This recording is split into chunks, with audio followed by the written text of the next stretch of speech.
Во сообщението на председателството на Друштвото на писателите на Македонија, меѓу другото, се истакнува: ретко која земја на Европа во првите децении на нашиот век го доживеа она што го доживеа Македонија.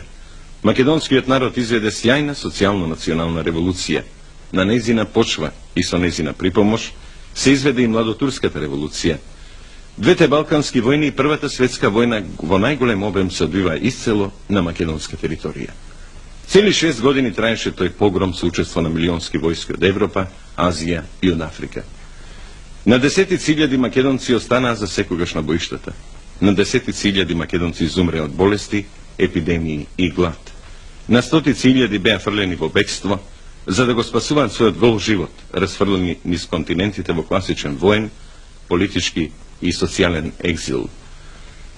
Македонија, како резултат на тие војни, доживеа страхотни пустошења и разорнување. Точно во такви околности уследи и поделбата, а потоа и окупацијата на Македонија од страна на Бугарија, Грција и на Србија. Најгнасниот и најнеправедниот акт во историјата на Македонија, педантно, најсуптилно испрограмиран во кабинетите на балканските монархии. Пооднапред подготвени списоци на илјадници македонци беа ликвидирани од окупаторите, а Македонија се престори во најголемо европско градилиште на жандармериски и полициски станици. Наспроти хашките спогодби, основните норми на меѓународното право, според кои окупаторот е привремен администратор на територијата и нема право на регрутација, исто како и бугарските и грчките, и српските власти во Македонија само во октомври 1915 година мобилизираа 53.088 македонци. На тој начин македонците од една војска беа принудени да нишанат во своите татковци и браќа, мобилизирани во другата војска. Полицискиот терор имаше задача да го подготви наредниот чекор. Извршената поделба на Македонија го олеснуваше низиното колонизирање. Со уредбата за населување на јужните нови краишта од 24.9.1920 година, македонците беа исклучени од можноста и правото да добиваат земја. Колонизацијата целеше да се создадат бројни оази и кордони, да се разбие националната компатност на Македонија, а колонистите да прераснат во упориште на реакционерниот режим во борбата за брза и ефикасна денационализација и асимилација на македонскиот народ. Од монархистичките режими на Бугарија, Грција и Србија, македонскиот народ беше прогласен за непостоечки. Му се одрекна и се уште му се одрекнува неговата национална посебност и култура, а македонското име и јазик беа прогонувани. Спроведувањето на аграрната реформа во Македонија беше чин на класична колонизација. Заклучно со 1928 година, на 6377 семејства од Србија им беа доделени околу 65.000 хектари земја. Во сообщението на председателството на Друштвото на писателите на Македонија натаму се вели: многу нешта во последно време ја вознемируваат нашата јавност.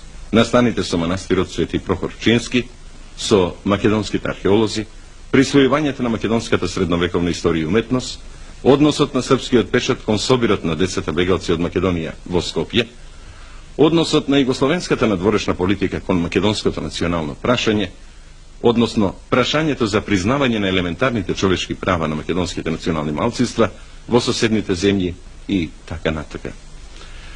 Иницијативата на Собранието на Србија, македонските писатели ја сметаат за сериозен и исклучително опасен потек, поставувајќи го при тоа прашањето дали не се работи за обид за подотворање на некоја тајна јуристичка врата за влегување во македонскиот интегритет, и дали тоа не значи и можност да се конотира и со предпоставки за реколонизација, што би значило да се стави крст на историските идеали на заедничкото живење и целосна дестабилизација на Југославија.